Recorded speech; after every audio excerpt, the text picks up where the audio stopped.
इस्लाम की सबसे बड़ी देन जो इस देश के 90% मुसलमानों को नहीं पता है। गाइडेंस इतनी जबरदस्त। ये जो मुझे पत्थर मार रहे हैं ना, किसी दिन यही हमारे पैरोकार होंगे। आपको इनसे सीखने का मन नहीं करता। बहुत महान था, एक बार आसमान में से उंगली डाल के छेद कर दिया था। आज सबसे ज्यादा एजुकेशन में हिंदुस्तान में कौन पिछड़ा? मुसलमान। कोई बुनियादी दिक्कत है जिस पे लोग जा नहीं रहे। इस्लाम की सबसे बड़ी देन जो इस देश के 90% मुसलमानों को नहीं पता है। राजनीति में इस्लाम की सबसे बड़ी देन, राजनीति में नहीं पता, वो है एनलाइटेंड एरिस्टोक्रेसी। ये इस्लाम की सबसे बड़ी देन है, एनलाइटेंड एरिस्टोक्रेसी। और इसमें दो नाम इतने महान हैं, एक अल हारून और दूसरा उसका बेटा अल मामून। सर पढ़िए कभी इनके बारे में। 90% मुसलमान औरंगजेब का नाम जानते हैं, इन लोग का जानते ही नहीं। औरंगजेब बड़ा बढ़िया आदमी था, चच्चा थे तुम्हारे ना। भाई साहब वो महान आदमी था, हाँ बहुत महान था। एक बार आसमान में से उंगली डाल के छेद कर दिया था, वो बाद में नासा वालों ने भरा। ये इन्होंने एक डिपार्टमेंट बनाया सर बगदाद में, बैतुल हिकमत। पर मुसलमानों से कुछ बोल दो, नाराज हो जाते हैं। संगी है, संगी संगी संगी है ये। हाँ, बैतुल हिकमत सबको बुलाया सर, पूरी दुनिया के विद्वानों को। ये इस्लाम की राजनीति को सबसे बड़ी देन है। Caliph system. जो आदमी एनलाइटेंड होगा वो स्पिरिचुअल हेड होगा और वही पॉलिटिकल हेड होगा। हजरत अबू बकर, हजरत उमर, उमर साहब की कहानियां सुनो सर। मुसलमान इसी को भूल गया। नेता चुनो सर, तुम दलित नेता चाहते हो ना, दलित नेता चुनो, अंबेडकर जैसा चुनो, कोई हारून जैसा चुनो।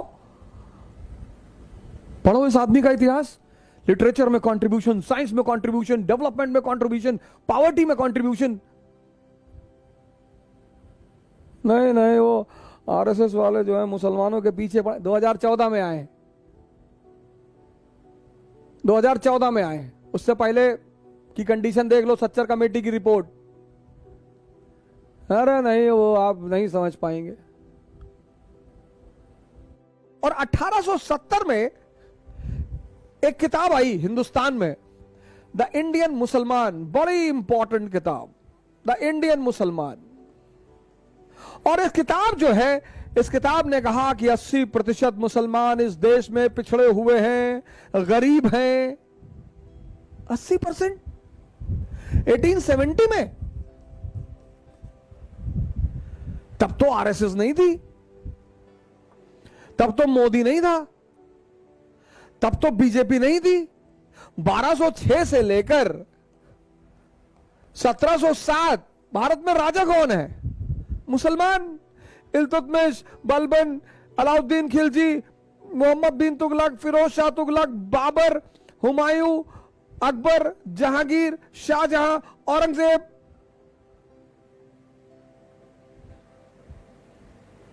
तो ये कैसे हो गया? मैंने बड़े सारे मुस्लिम इंटेलेक्चुअलों से सवाल किया, मौलानाओं से कहा, मैंने कहा चाचा ये कैसे हो गया? नहीं नहीं, वो जो है वो कुछ दूसरा मसला है, वो आप नहीं जान पाए। नहीं नहीं, कैसे हो गया? तब तो ये लोग थे नहीं, ये कैसे हो गया? इसका मतलब कोई बुनियादी दिक्कत है जिस पे लोग जा नहीं रहे हैं। यह मकसद है मेरा आपको इस कहानी सुनाने का। यहां पे तो सर मुसलमान शासक हैं, फिर 80% गरीब, पिछड़े। क्यों? कोई तो बुनियादी वजह होगी सर। इतना बड़ा ये बिंदी देख रहे हैं, इतना बड़ा इजराइल और इतना बड़ा अरब वर्ल्ड।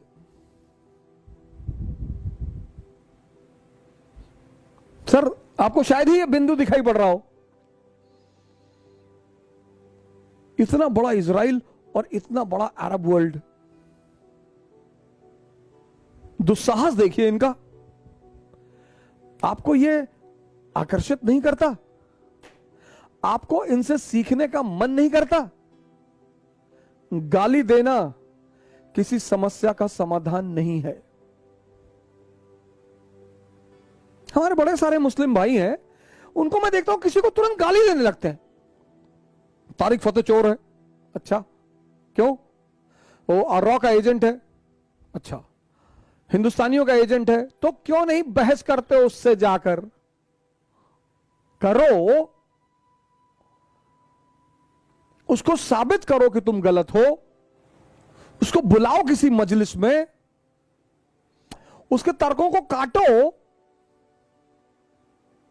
नहीं नहीं, वो शैतान का आदमी है, शैतान इबलीस का आदमी। और जब भी तुम किसी को गाली देते हो तो एक बात तो स्पष्ट हो जाती है कि तुम उससे मुकाबला करने में सक्षम नहीं हो। Whenever you are abusing someone, then it is explicitly clear, that you are not in a situation to compete with that person. पूरी दुनिया की अर्थव्यवस्था यहूदियों के हाथ में है सर। इतना ऑयल रिजर्वायर होते हुए तुम उनके गुलाम हो। 48 में मारा, 56 में मारा, यम किप्पुर के वॉर में मारा, 6 डेज वॉर में मारा, तुम्हारे घर में घुसकर तुम्हारा बेड़ा उड़ा देते हैं, स्विस कैनाल पे कब्जा कर लेते हैं, इजिप्ट की एयरफोर्स पूरी उड़ा देते हैं। तुम्हें यह चीज आश्चर्य नहीं करती? बस गाली ही देते हो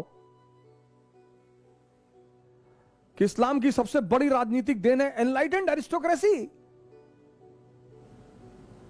एनलाइटेंड एरिस्टोक्रेसी, उसमें जिन्ना जैसे लोग कहीं नहीं बैठते सर, वो बैठते ही नहीं। इस्लाम की जो सबसे बड़ी राजनीतिक देन है वो है एनलाइटेंड एरिस्टोक्रेसी। और सर इस्लामिक स्टेट ने इतनी यूनिवर्सिटियां खोली, इतनी वर्ल्ड फेमस सर। 5-6 नाम तो मैं आपको गिना देता हूं: Baghdad, Cairo, Barcelona, Seville, Damascus. ये सब फेमस इस्लामिक यूनिवर्सिटियां थी। रेनेसांस की जो पृष्ठभूमि बनी ना सर, वो इन्हीं यूनिवर्सिटियों में बनी सर। इन यूनिवर्सिटी में पढ़ने के लिए लोगों का सपना होता था कि हम इन यूनिवर्सिटियों में पढ़ें। अगर इस्लाम का इतिहास देखा जाए, 8th सेंचुरी से 15th सेंचुरी, और सुप्रीम अचीवमेंट सर। गाइडेंस इतनी जबरदस्त, एनलाइटेंड एरिस्टोक्रेसी। राम एनलाइटेंड है, मोहम्मद एनलाइटेंड है, गुरु गोविंद सिंह एनलाइटेंड है। औरंगजेब ने पूछा, आप संत हैं, आपने हथियार उठा लिया, क्यों?